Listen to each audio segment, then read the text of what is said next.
Berita firman hari ini adalah mengalahkan Goliat kehidupan.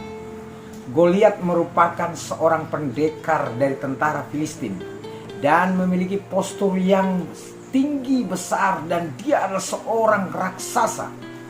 Dengan perlengkapan senjata yang lengkap, dia menantang bangsa Israel. Seluruh bangsa Israel pada waktu itu dipimpin oleh Saul menjadi takut, kecuali Daud. Dia seorang pemberani dan ia memutuskan untuk maju melawan Goliat. Dengan penuh keyakinan, Daud maju berperang menghadapinya. Apa yang menjadi rahasia Daud sehingga dia mampu mengalahkan Goliat? Yang pertama, dia tidak tawar hati. Berkatalah Daud kepada Saul, "Janganlah seorang menjadi tawar hati karena dia. Hambamu ini akan pergi melawan orang Filistin itu." Di atas kertas kekuatan Goliat jauh di atas kekuatan rata-rata prajurit yang ada di bangsa Israel. Dan sudah dapat dipastikan siapapun yang melawan Goliat pasti akan langsung dihabisi olehnya. Itulah sebabnya bangsa Israel menjadi tawar hati karena merasa tidak mungkin dapat mengalahkan musuh mereka. Berbeda dengan Daud yang tidak gentar sedikit pun walau melihat dan mendengar perkataan Goliat. Daud bahkan memberikan semangat kepada bangsa Israel untuk tidak menjadi tawar hati dalam menghadapi Goliat. Sebesar apapun masalah yang sedang kita hadapi, jangan takut, jangan bimbang, dan jangan tawar hati.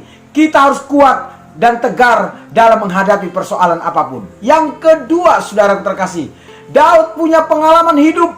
Tetapi Daud berkata kepada Saul, "Hambamu ini biasa menggembalakan kambing domba ayahnya. Apabila datang singa atau beruang yang menerkam seekor domba dari kawanannya, maka aku mengejarnya, menghajarnya, dan melepaskan domba itu dari mulutnya. Kemudian apabila ia berdiri menyerang aku, maka aku menangkap janggutnya, lalu menghajar dan membunuhnya." Daud mempunyai pengalaman tersendiri dalam menggembalakan domba. Begitu banyak binatang buas yang ingin menerkam dombanya, tapi Daud sanggup melawan dan mengalahkan binatang buas tersebut. Nah, pengalaman yang dimiliki Daud menjadi bekal bagi dia untuk menghadapi masalah-masalah baru yang bahkan jauh lebih besar. Dan Daud sangat yakin bahwa Tuhan yang telah menolong dia di masa-masa yang telah lewat, maka Tuhan juga yang akan menolong dia di masa-masa yang akan datang. Bukankah kita juga telah melalui berbagai macam pencobaan, masalah, persoalan, penyakit, dan lain sebagainya? Bukankah Tuhan telah menolong kita sehingga kita dapat melalui semuanya itu dengan tidak kurang satu apapun? Jika Tuhan telah dan pernah menolong kita di masa-masa yang telah lewat, apakah Tuhan tidak akan menolong kita dalam masalah yang sedang saat ini kita hadapi? Apakah Tuhan tidak akan menjaga hidup kita? Tuhan pasti akan menolong kita. Yang ketiga, saudaraku terkasih, Daud bersandar pada Allah.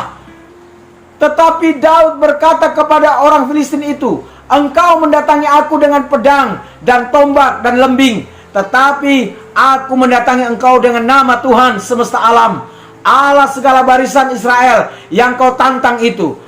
Ada dua pola pikir, saudaraku, yang berbeda yang dapat kita lihat pada saat pertempuran Daud melawan Goliat. Di satu sisi, Goliat sangat mengandalkan kekuatan dan kemampuannya secara fisik.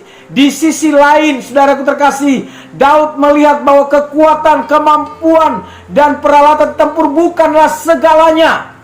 Tetapi kuasa Tuhanlah yang memegang peranan penting dalam pertempuran yang dihadapinya.